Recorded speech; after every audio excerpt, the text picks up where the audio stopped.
on real roads, real fast. It's a flat-out race against the clock. The Canadian Rally Championship on TSN. Hello, everyone, and welcome to TSN's coverage of the Canadian Rally Championship. Auto racing, like few other sports, has its specialties. Some you're more familiar with, such as Formula One, IndyCar, and NASCAR, all of which you see here on TSN. However, at times we like to bring you events that you may not be so familiar with, such as the Canadian Rally Championship. In countries such as England and those of Scandinavia, they literally draw millions of people to stages that make up a rally. And I think if you stay with us for the next little while here on TSN, you'll see why rallying is now the fastest growing auto sport in this country, as TSN begins its coverage of the first of 5 events that make up the 1994 Canadian Rally Championship. Today we'll bring you highlights from round 1, the Rally Auto Michelin Quebec Beauport from Quebec City. Future programs will cover Calgary's Michelin Rocky Mountain, the Baie de Chaleur in New Richmond, Quebec, the Rally Auto Charlevoix in Pointe-aux-Piques, and we'll end the season with the 24th annual Michelin Rally of the Tall Pines from Peterborough, Ontario. So as you can see, Michelin has become a very important part of rallying in our country, a sport that really does have a long-standing tradition in Canada, but to be honest, has gone undiscovered by many auto racing fans across Canada. And let's be fair, that's because rallying does take place mostly away from the larger cities of our country. To begin our coverage of the Canadian Rally Championship for 1994, it's my pleasure to welcome the 3-time and defending Canadian Rally Champion, Tom McGeer, and it's nice to be with you and to talk about rallying. For me, it's something not quite new, but I'm not totally familiar with it, so why don't you tell me, first of all, what your sport is all about?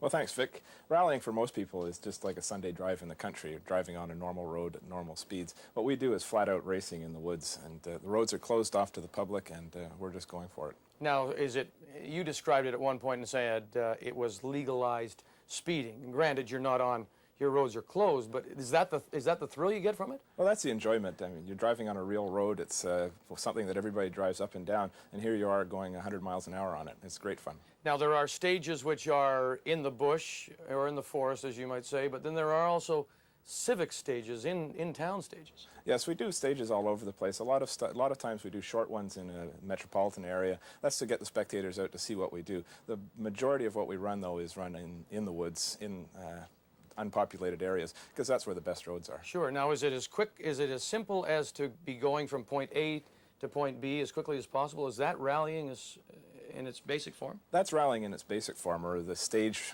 portion of the rally in its basic form. You start from a standing start, you arrive at a flying finish board, and your time is taken over the distance that you go. To get to link those stages up, we drive on transits, and those are basically open roads to the public. We have to drive at the speed limit. Our cars are street legal, and the co-driver, the navigator, is in charge of getting us there at the proper time. That's the other person we see in rallying, is the co-driver. How important is the co-driver to all of this? Well, the co-driver is responsible for everything but the driving. I'm just the guy that sits in the driver's seat and drives the car.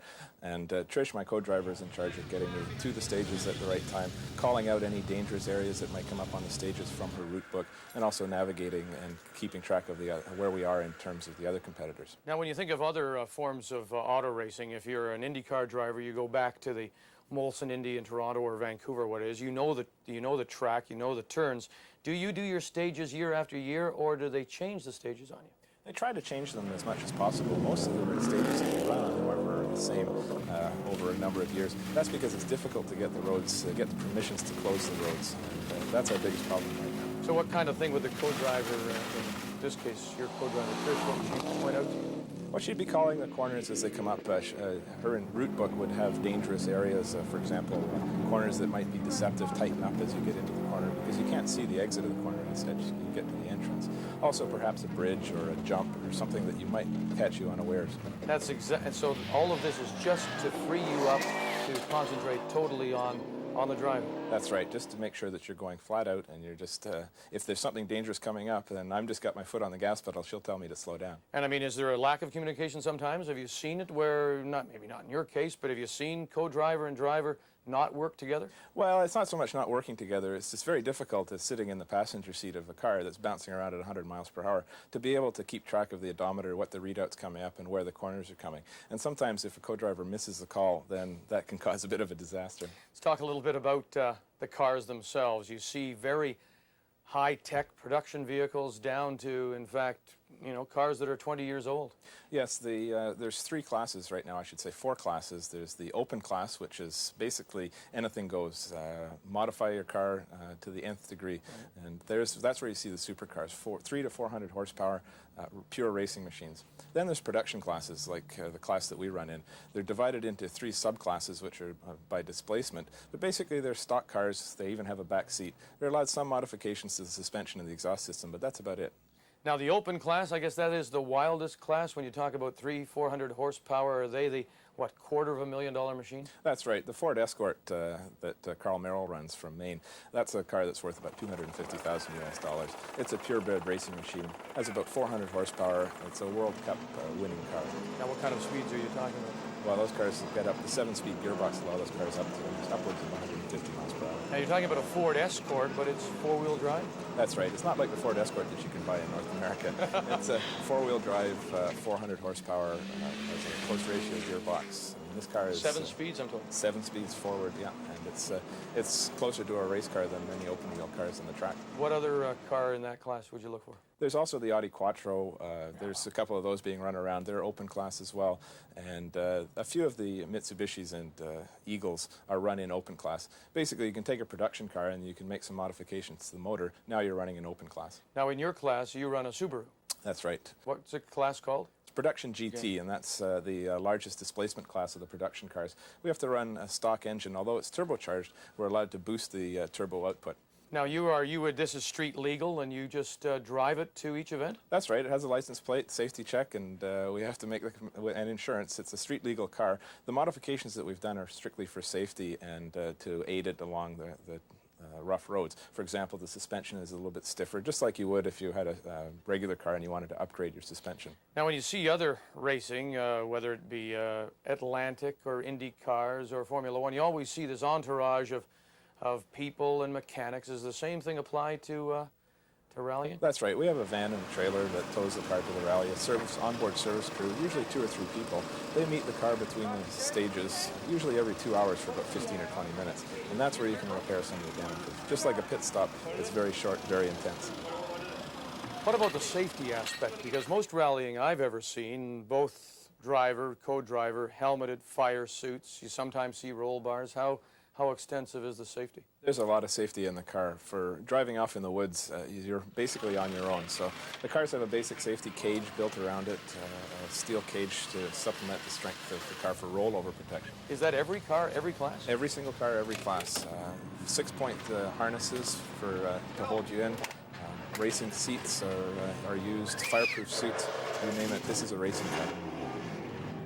How expensive is it for the novice? If I was going to want to start tomorrow, I'm not going to run out and buy a $250,000 Escort. I'm going to drive with something obviously more economical. No, and that's what the beauty of the sport is. You can start off with just a basic car. In the Production's 1750 class, for example, you can get involved in Honda Civics, small cars, just your basic street car, and away you go. Put the safety equipment in, and you're away to the races. How much money do you think we're talking? Oh, very inexpensive. It depends at the level. You'll see some of the cars are quite ancient, and I'm sure they don't cost a whole lot to get on the track. I think one of the attractions of rallying for somebody who, just wants to be a fan of it is that you can relate to the cars. I mean, you see the Subaru that I'm driving on the street, I see you rallying. That's right. It's just the same car. As a matter of fact, we picked it up off of the dealership lot and took it over to prepare it for rallying. And also the roads that you're driving on are the same roads that you drive on to work or to the cottage. When we come back, we'll have a review of the 1993 season. The Canadian Rally Championship on TSN is brought to you in part by Michelin, because so much is riding on your tires, and by Aerofoil, the visibly superior wiper blade.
The season began in February of '93 in Maniwaki, Quebec, just north of Ottawa.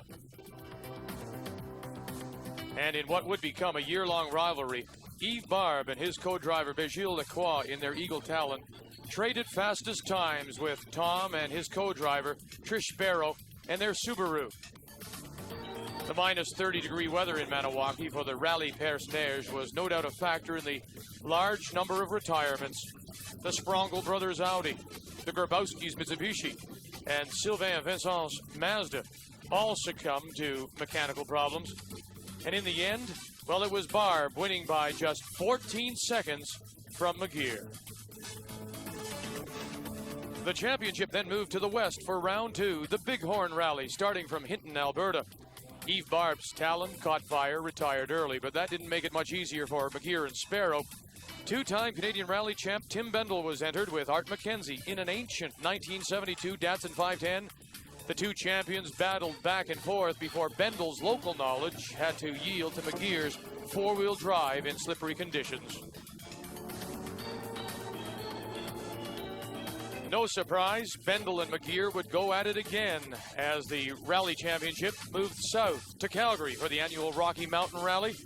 And this time the old Datsun prevailed, with McGear and Subaru having to settle for second place and a comfortable lead in the points championship. So after three events of the '93 season, Tom, we have three different winners, but it's really turning out to be a great battle, a wonderful rivalry between you and Yves Barbe, and also a terrific battle between the cars, the manufacturers, you in your turbocharged Subaru, Barbe in his all-wheel drive Eagle Talon.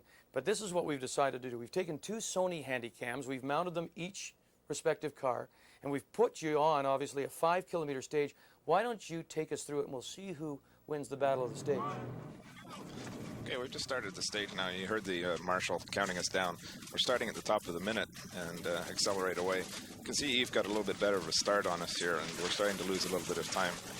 The highlight box on the right-hand side is showing that Yves ahead of us slightly at this time.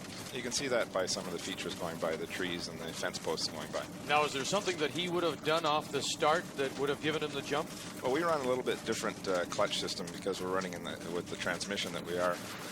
It can't withstand the horsepower too well, so we end up using a little bit slower start, and we don't bounce off the line quite as easily as we should.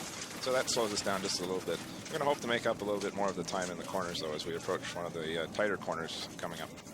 Interesting. You appear to be fighting the wheel a little bit more than he was early. Yeah, well, it's just the way the car is set up. If it starts to slide a little bit, the idea is to keep it neat and tidy. Now, he wasn't right there coming out. Yeah, you can see that he's fighting the wheel just a little bit more, and we've made up a little bit of time. You can notice that some of the features going by are a lot closer now than they were going in. So we've probably made up 1 or 2 seconds of the 2 or 3 that we were behind.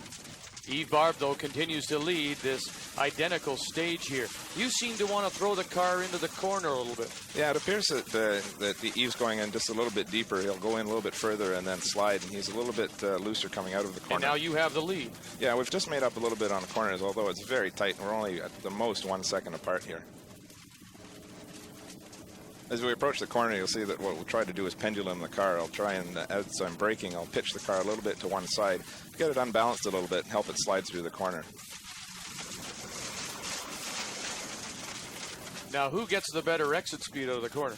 Well, it looks like Yves picked up a little bit of time in that corner there. We're dead even now because you can see that the features are going by almost the same time. It's very close at this point in time, and you can see how evenly the cars are matched. Now he has the lead again. Now, Yves Barbe, now you're even again. And it's just swinging back and forth, and again, that's could be just from where you are on the road, getting a little bit more grip on the straightaway.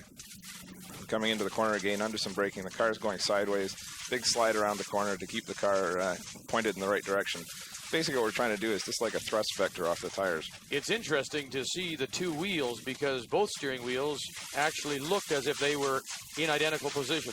Yeah, well, I guess we're both about the same right at this point. Yves has time, though, to wave a couple of times to some of the people lining the course. You don't do that. Well, he seems to be a little bit more relaxed about it than I am right at this point, I guess. He's fighting a little bit, grinding on it badly. Yeah, just a little bit. Probably lost a little bit of time there, but again, we're still even coming out of the corner. Now, big, long straightaway, and you can see that... Hey, Yves, how are you? Yeah. As we go down the straightaway, just trying to apex the corners, keep it nice and tidy and clean all the way down to the finish line, which is about 1 kilometer ahead. Getting up to about 140, 150 kilometers here, shifting into 5th gear now. And there Yves got a little bit more. I think he might have just a little bit more horsepower advantage on us right here, but it's awfully close. Awfully close indeed. The official time was Barb beating you by 1 full second. Our frame-by-frame analysis, though, of the video was 6/100ths. I mean, that's a blink of an eye, maybe a twitch of the wheel, you know. Yeah, you can't even see that. 1 second to us is awfully close, and that's too close.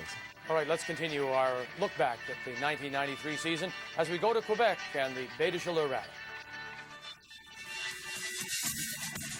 Tom, it doesn't matter what form of auto racing, Quebecers love it, and they really appreciate fine rallying. This is Baie des Chaleurs Rally from New Richmond, Quebec. One of my favorite rallies, and one of the main reasons is because of all the people that come out to watch the cars go by. And there were several thousand on hand looking at this wild-looking machine, a modified 1990 Pontiac Fiero, the driver, two-time national champion from 84 and 85, Tim Bendel. The Bay is a two-day, 19-stage event, famous for high speeds, big crowds, as we've seen, and, of course, the dust. Bendel built up a 45-second lead, but ran into overheating problems on the second day with just 2 stages to go and then had to limp home and out of contention. Tom, you were running in car number 1. We're having a great run against Bendel's Fiero and Barb's Eagle, but then you ran into problems as well. Yes, unfortunately, we have great advantage being car number 1 with no dust. Unfortunately, we had mechanical problems on the first day, put us out of the rally. Watching here is Jean-Sébastien Besner in another Subaru. He had a few more problems, crashed his car heavily, and you can see some of the damage. Well, here we go. Yeah, this is the few times you see us on the first day, and we got a little bit sideways here and just managed to clip the pole. As a matter of fact, I didn't even know that I'd hit it. You know, if you wanted the souvenir, you just had to ask. You didn't have to take down the sign. Trish was hitting me over the head with it. The Mazda 323, Sylvain Vincent and Francois Cyr. Another production GT car. Sylvain's from Quebec, a fast driver, hard charger. He just missed that pole. Now here comes Steve Walkington and Lisa Pelling in their Honda Civic. I've already been in the bush. Look at the tree branch sticking out of the front of the hood, and they did a little more damage. Now you know this car very well. Yeah, it's my old Mazda RX-7. I won the championship with it in 1990. It's a pretty fast car driven by Malcolm Swan and Clark Painter. And Malcolm's keeping his foot in it. Look at the air he's getting here. Oh, man, hold on.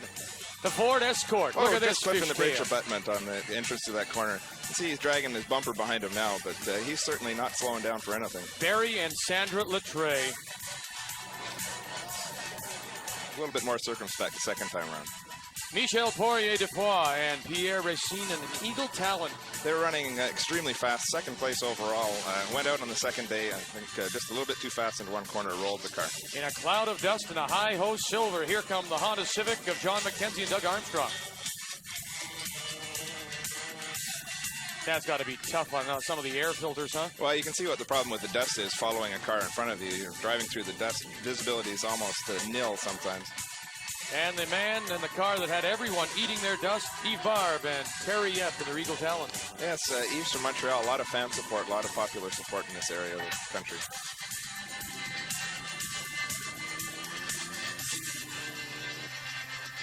And so after a terrific run in the Regal Talon, the victory went to Yves Barbe of Montreal and his co-driver Terry Yep. His second win of the year, and it tightened up the championship standings as well. Round 5, the Highlands Rally started from Truro, Nova Scotia in late August, and it marked a turning point in the season as Carl Merrill from Maine debuted his secret weapon, the brand new 450 horsepower turbocharged four-wheel drive Escort RS Turbo. And co-driving with Merrill was John Buffum, the 11-time U.S. Rally champion, and these two were to have a major impact on the 93 championship. And it's interesting that Merrill and Buffum actually switched drivers. Yeah, well, this is the rally car to have. I think we all would like to get our hands on this one. And Carl was learning to drive the car. Had John switch seats with him so he could get a little bit of a driving lesson from John. So John's being shown as the driver of record on this event. And you would go on to finish second, which was important because Yves Barbe would finish third in Truro, Nova Scotia. Helped give us a bit of an advantage in the championship.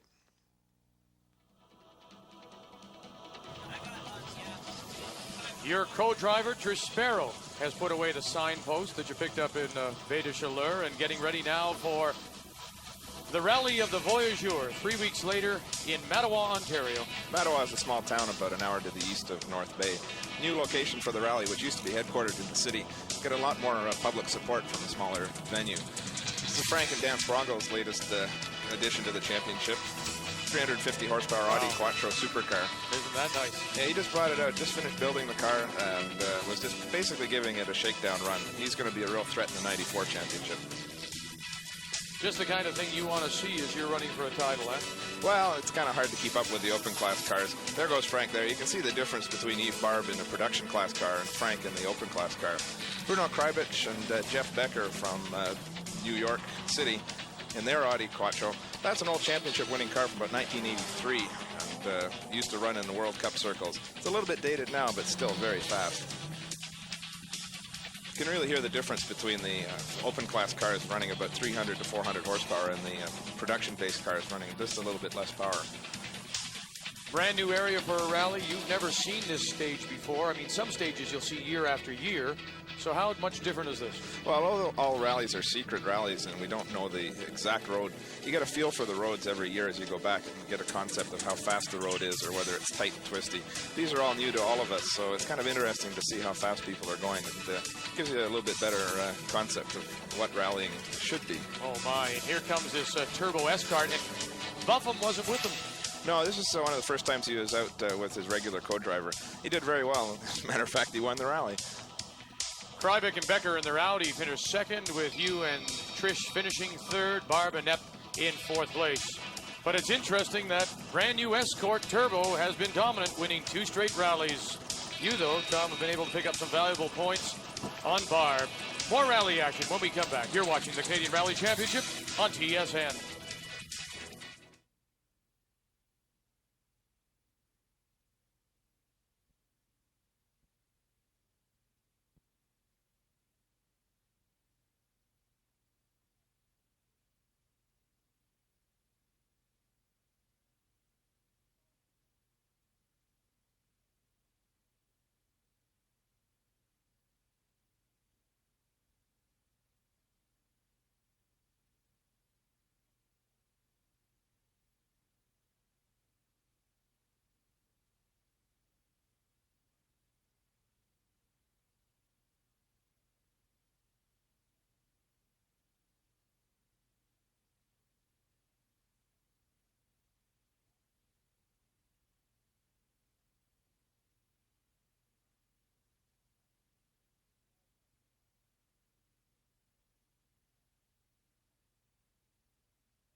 Welcome back to TSN's coverage of the Canadian Rally Championship. Our look back at the 93 year. Vic Rauter along with Tom McGeer as we take a look at the second last event from October of 93, the Rally Auto Charlevoix from Pointe-au-Pitre, Quebec. And what a great setting this is, Tom. Beautiful setting. It's one of the most scenic areas of the Rally Championship. Manoir Richelieu, just on the banks of the St. Lawrence River. Beautiful old 150-year-old building. And the start of the rally is actually right at the front door. It's almost like the doorman waves us off. Just have to remember to tip them before you go as we look at John Buffum and Jeff Becker in their Audi S2 Quattro. What's really great about this first stage is as it leaves the chateau, you're on the streets. Yeah, we're running on a street circuit, paved circuit. It's one of the few times we run on pavement in the whole championship. It's a little bit different, and you'll see some interesting driving lines as you watch the cars go by. As we look back now at some of the cars, and now this number one, this is Buffum and Becker, and just watch them go. We've seen John before at the Highlands Rally when he was co-driving for Carl. This is his own car. He only runs it a few times a year. It's run by his stepson and other times for the U.S. Championship. Very fast car. This may be as close to what we normally see in auto racing, street racing, where, you know, you find the apex of the corner. You can't really hang it out quite as much as it would be on a gravel road. Yeah, that's right. They're trying to keep it clean and tidy. Once again, the fastest way around a corner is usually the cleanest way. And you can see John's taking a nice wide line around the corner, but he's very fast on the exit. Now, if I remember correctly, didn't Buffum do some street racing? Didn't he do some sedan racing at one time? Yeah, in late 70s, he was running in the championships in the U.S. Interesting thing here is that John's actually running on gravel tires, where the rest of us are running on pavement tires, and he's still setting the fastest time. Now, why would he have done that, do you think? Well, it's just because it's such a short stage, it's probably just not worth changing the tires. He's still the fastest overall. All right, here you go along with Trish in your Subaru Legacy Turbo. Yeah, we need all the help we can get on these stages, so that's why we're running on the pavement compound. How much thought actually goes into choice of tires? We spent a lot of time working on what tires we're going to run on the stages. Michelin has a whole range of rally tires. On the gravel especially, the rally tire has a much stiffer sidewall. That's to prevent punctures as we're sliding sideways over the gravel and rocks and branches. Also, it provides a stiffer sidewall so that the tire won't roll under the car as we're sliding sideways at high speeds. Now, this is interesting because I know you said earlier you like to pitch a car into the corner. Do you try to do the same technique on a asphalt surface? Well, unfortunately, I do. That's not really the fastest way around the corner, but it's kind of what we're used to doing on the car. Again, here, this is where I lose all the time. Going around this corner, a big understeer, sliding way wide, losing a whole bunch of speed, which you can't afford to do in a production car. I think we lost about 2 or 3 seconds on that stage. Now, the leading time so far was John Buffum at 54 seconds. And you would come in a couple of seconds behind that as we look now at this powerful Ford Escort Turbo, Carl Merrill and John Wickens. John Wickens, a regular co-driver from Michigan. And again, Carl's running on the gravel tires. I guess they figure they got so much power they can afford to lose a little bit of time on these stages. You can see how the car is a little bit more squirrely with the horsepower and the tires sliding around a little bit more. Now, it's interesting, you were pointing out that Buffum actually prepares this car. Yeah, John prepares the car for Carl and provides a service crew. And, so that's why John and Carl both running on the same tires for this event. Again, you see a nice clean line around the corner, very fast down, putting all that power onto the road. I think him and John will tie the stage. Now the Eagle Talon and Yves Barbe and Gilles Lacroix, and you're right, Merrill and Buffum both had 54 seconds. Again, Yves running a car with about the same horsepower as I am, but he capitalized on keeping his speed up around the corner, and you'll see he's nice and clean going around this corner, keeps it nice and tight around the apex of the corner and straight out, and he manages to tie John and Carl on the stage. That's probably because he's running on the pavement tires. And we're looking for the flying finish and the record time right there, and he would tie at 54 seconds. Well, that's not the way to go around the corner. There must be something about Subaru sliding sideways. Jean-Sébastien Besner just going a little bit too fast into the corner. Had to throw the car sideways to scrub off the speed. You really want the stiff wall tires there as we now head out onto one of the other stages and the gravel roads, which you're probably more familiar with. This is what we all enjoy. Nice, fast, wide, open-flowing roads. You can see the speeds are getting up there. Third gear going around the corners and accelerating into fourth. Lots of speed, lots of sliding, and it's great fun. Well, I would think, too, that you could pitch the car too much as we now look at the Barbe Eagle Talon. Well, the key is trying to figure out what's coming around the corner. You're approaching a corner and you really can't see around the outside of it. To use the car sliding sideways to be able to put a vector on the tires to help you pull the car around. As you can see Yves doing here, can't really see the exit of the corner, so he's trying to maximize his speed. That's why you want to be sideways. Unfortunately, if you go a little bit too fast, you'll be off the road. Now, vectors, that's something that an airline pilot would know about, and that's what you are. Do you apply any of your aeronautics into flying to this? Well, not so much aeronautics. It's just the idea. I mean, you're being able to catch what's coming up, the unknown, and being able to react to it and adapt to it. Look at this. This is the interesting thing about this car. Here's Merrill, 7-speed transmission. Look at Wickens. He almost sits in the back seat. The idea of having the co-driver back like that is just so that it keeps him low and aft on the car. Gets it down, keeps the weight low, and helps the stability of the car. Now, have a look. You can actually see him shift here. Yeah, you can see those black marks. That's where he's shifting gears as he goes up through the gearbox. That 400 horsepower and 7-speed gearbox, it'll slide the tires spin the tires all the way up through about 5th gear. That's amazing. Bingo. Right there is what, about 6, now it's 7 back, eh? Where do you find 7 slots in the transmission? Well, you just keep going up until the car won't go any faster. And this car just continued to pull away by about 3 minutes as we get ready now for the nighttime stage. And The battle for the Canadian Championship still between yourself and Yves Barbe, but Barbe would actually have to finish ahead of you to have any chance, and this is where you pick up time. This is sort of the make or break. I mean, Yves and I were running against each other all day. Carl was disappearing off into the distance, and Yves was just about 5 seconds ahead after the day stages. We moved into the night, and Yves certainly had to try all he could, because if we beat him at this event, this would lock up the Canadian Championship for us. And you did, because out of the night, you picked up another Canadian Championship along with your co-driver, Trish Sparrow, as we look at the overall winners in that great Ford Escort Turbo. Carl Merrill and John Wickens in the Rally Auto Charlevoix as they finish first ahead of yourselves and Sparrow. Barbe and Lacroix finishing third. And in the Rally Championship, the Canadian title goes to you with 90 points ahead of Yves Barbe. Still one more rally to wrap up the season of '93, the Rally of the Tall Pines from Peterborough, Ontario, and it's coming right up here on TSN.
For the final event of 1993, we go back to last November and the 23rd annual Rally of the Tall Pines from Cottage Country, the Kawarthas of Ontario, near Peterborough, Ontario. And Tom, one of the oldest rallies in this country and always a favorite. The 23rd running of the Tall Pines. It's the longest running rally in Canada. And close enough to Toronto that gets a lot of spectator enthusiasm. A lot of people come up from the city to view the cars. And the first stage is held right downtown around the courthouse. Very short, but very tricky when you see, first of all, how cold it was. It was about -20. And then in and out of the snow, some pavement, a lot of snow, a lot of ice. Very hard to get a judge on what tires to run and how to drive the stage. You can see he's driving on pavement. Now he's over, it's just pure snow. No, not even tire tracks around there. And back out onto the pavement again. Very tricky to drive. And with this time of year, you get very slippery road conditions, but the ditches are awfully hard to run into.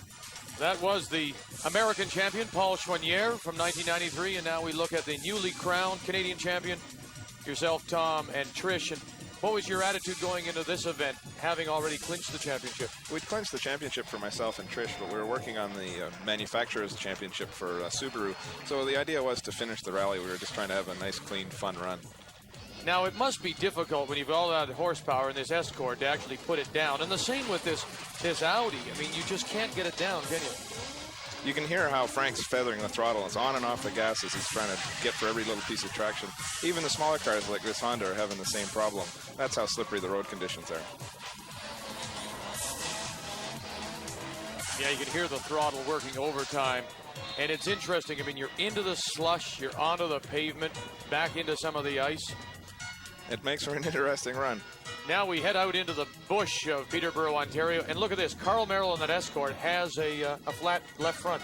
Yeah, Carl's running on a finish tire. It's a street tire for snow and ice conditions. Doesn't stand up to the pounding that it takes. And Carl's obviously just slid a little bit wide, hit something, and the tire's gone flat immediately. That's the difference between running a rally tire specifically made for rallying and a street tire. Boy, and some of the ruts in the road, if you get in and out of those, I would think you want to hit the ruts. Do you have to be in the rut, or do you not want to hit it? Well, it depends how deep the ruts are. You sort of have to judge it as you go. You can see Frank Sprongel here. He's just really into it, and he's just caught his tire on the inside edge. It's pulled him around and pulled him into the ditch. Fortunately, he's not far off the road, and there's no damage done to the car, although it looks pretty bad. He's just a little too far off to get back on the road. Well, now there's the ruts actually catching the car and throwing it sideways. Again, that's a function of how much power you have and how fast you're going. If you think you can bounce through the ruts, then the best thing to do is just go flat through them.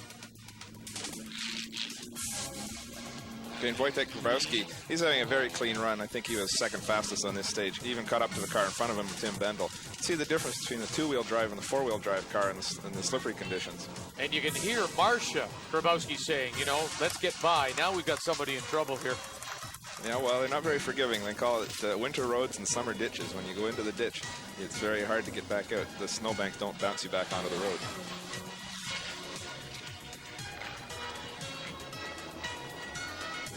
At this point, Carl and Paul were battling for the lead of the rally. The two supercars were well out in front, and there was a bit of a battle going on behind.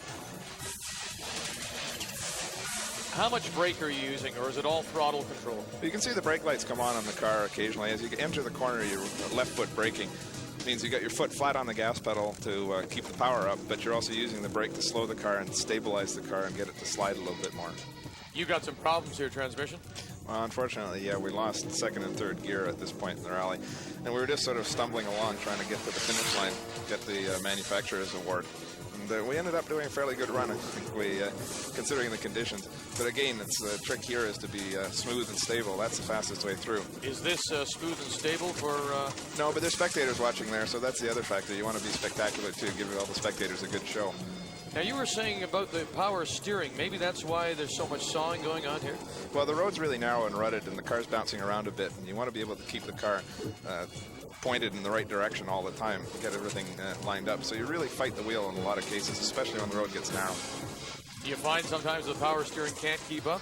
Yeah, if you're going back and forth a lot of times, you can feel a little bit of a drag from the power steering. So you really just got to pull the wheel over as hard as you can.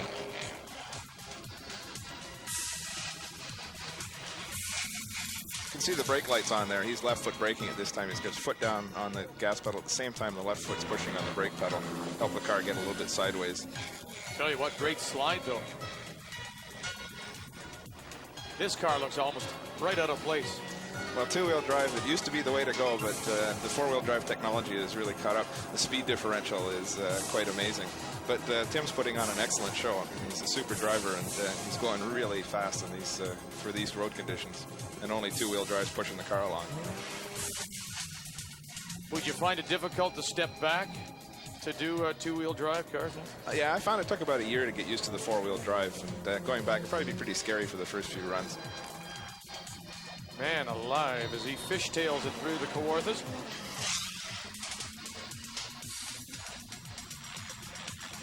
You can see the difference between Paul's car and Tim's car before on the stability. Nice smooth slide, and the car just power down, accelerates away on the straightaway. Paul Joignier and Jeff Becker would win the Rally of the Tall Pines, followed by Merrill and Wickens in that Ford Escort Turbo.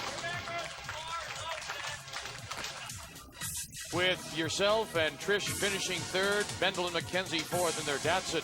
As for the Canadian Rally Championship, you already had it locked up. Eve Barb in second, and Merrill is now third. When we come back, we'll go to Quebec City, the Citadel, the Chateau Frontenac, the first rally of 1994, the Canadian Rally Championship, only here on TSN.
The 1994 Canadian Rally Championship season begins in Quebec City as rallying comes to the big city, Tom, in an effort to once again bring the sport to the people.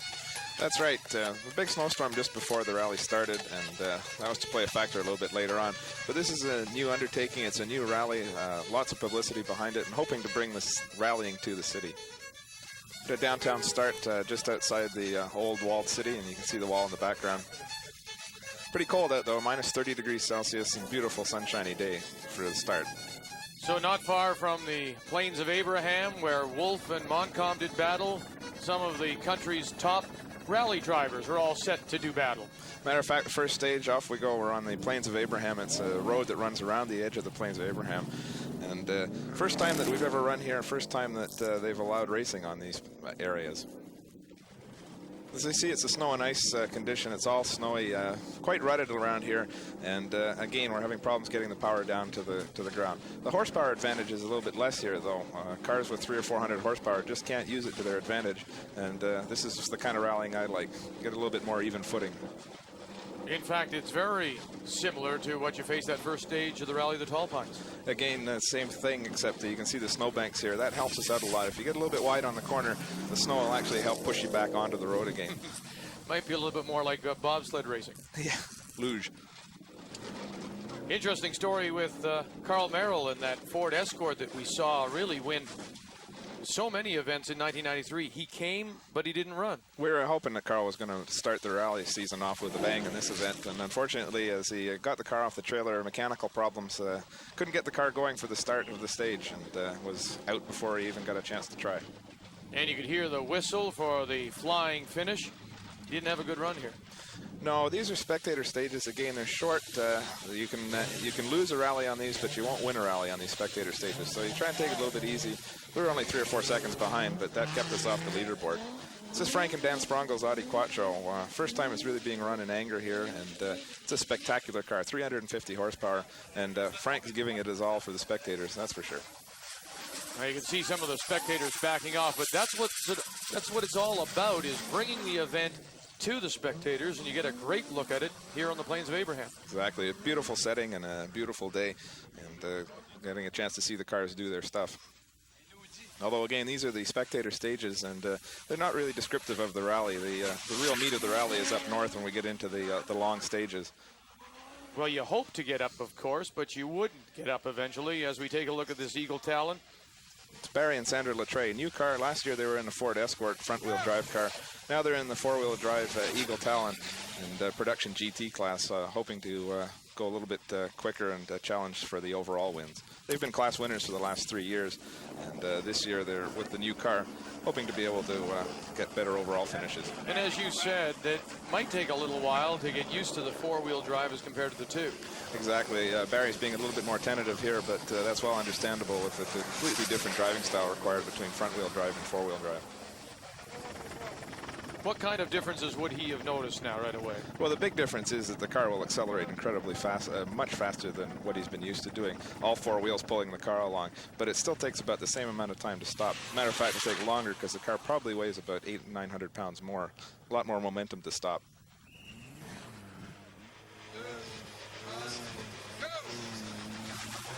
Sylvain Vincent now, and off on the course in the Mazda.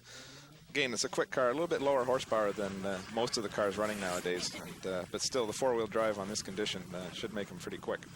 But less horsepower actually better in this situation? Well, yeah, less horsepower because it's a little bit easier to control, and it certainly evens it out. Again, the higher horsepower cars are still faster, but it's a lot closer than you would have on gravel.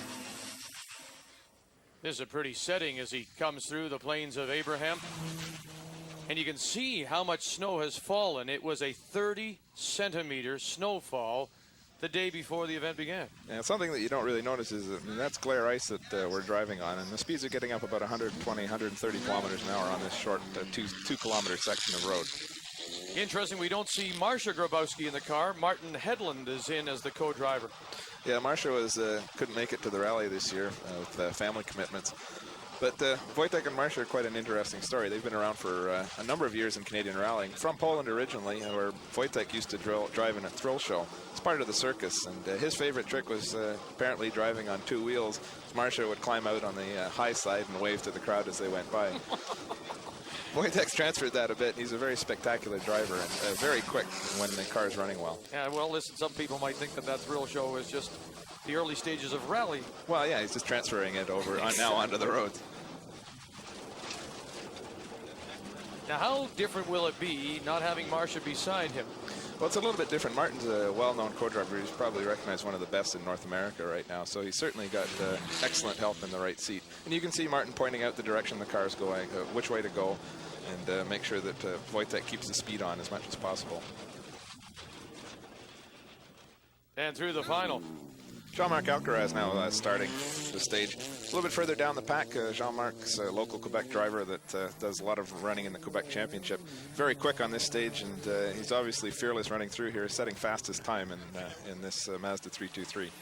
And again, the thought being that you and others would get a chance to go up north and maybe pick up the time, but you wouldn't, as Jean-Marc Alcaraz and his co-driver Yves Joyal win the first stage ahead of the Sprongles and the Latres. Now, another stage where they took it to the people. They actually plowed a stage out of a parking lot at Les Galeries. Yeah, there's a shopping center just north of Quebec City, and this is a field. Again, this is the concept of a spectator stage. Bring the rallying to the people. They just carved out a road with a bulldozer out in the middle of a field.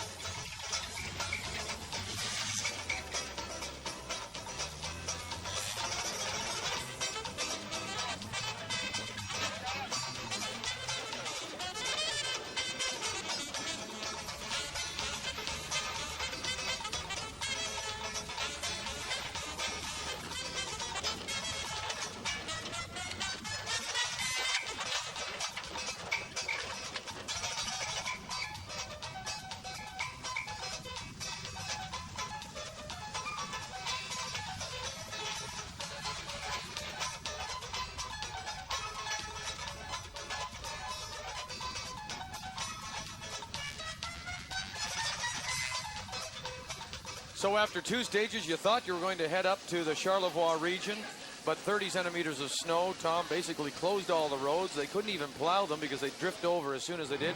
So they brought you back to Beauport, Quebec, just outside of Quebec City, and an industrial area for your 4th and final stage. Yes, this was supposed to be a spectator stage, and it turned out to be the last stage of the rally because of the real roads just weren't available. So now it's make or break. I think the top cars are separated by less than a minute. Any mistake here will mean the end of the rally for you. And we were really trying hard. I think everybody was pushing to the limit here. Well, sure, you knew that this was going to be it as Grabowski and Hedlund. And again, we tell you that Marcia Grabowski not along as she stayed home. Exactly. You can see the road surface again. This is a paved road. It's been plowed in areas, and then you're going down side streets. It's just an industrial park north of the city. Kind of an interesting road condition. So you can see Martin's giving Wojtek instructions as to which corner to make. Braked a little bit early going into that corner. I think he set up for the wrong corner. Now he's urging him along. You can see the road surface has changed. He's having a hard time keeping the car under control. Now he's going to make a right-hand turn. You can see Martin's egging Wojtek along and get the speed up. Keep going. Now, it appears there may be a little confusion between Martin and Wojtek. Is that because they're just unfamiliar with each other? No, that's just Martin. It's a very difficult stage. It's very hard to read, and there's big snowbanks and very narrow roads. And what Martin's doing is he's just giving Wojtek every piece of information that can help him along. 400, stop, turn left. You can see the road surface. He just came off the road. It was paved and lots of traction. He's coming down this snow-covered street now. It's very hard if you go too fast into the corner. Once you hit that slippery stuff, you'll go straight off into the snowbank. And you could hear Martin Hedlund say, you know, left, it's coming up.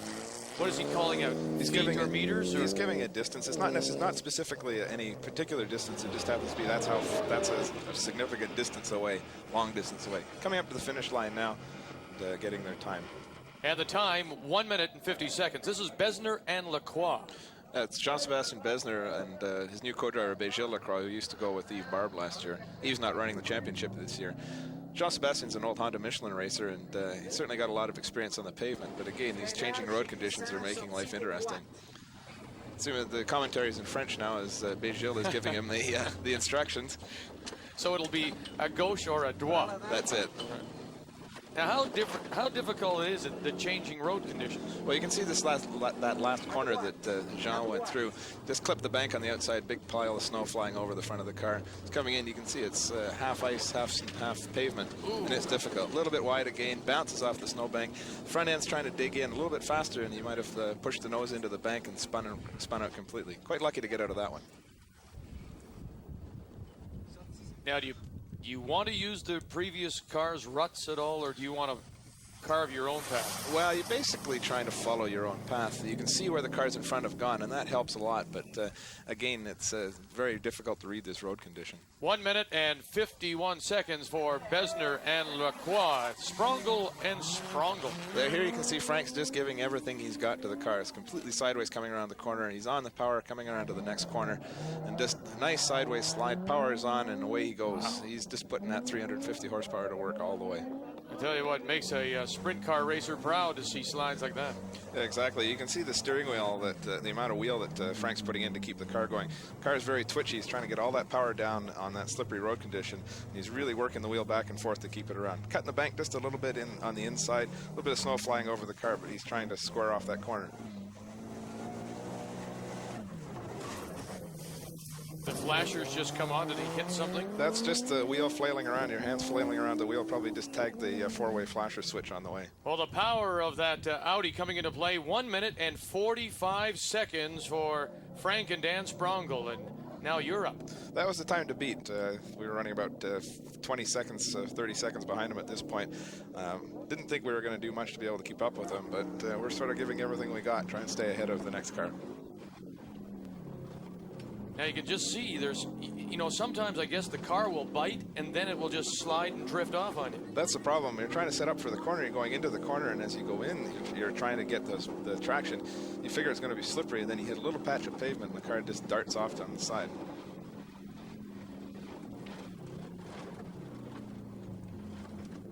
Did they just plow this for you?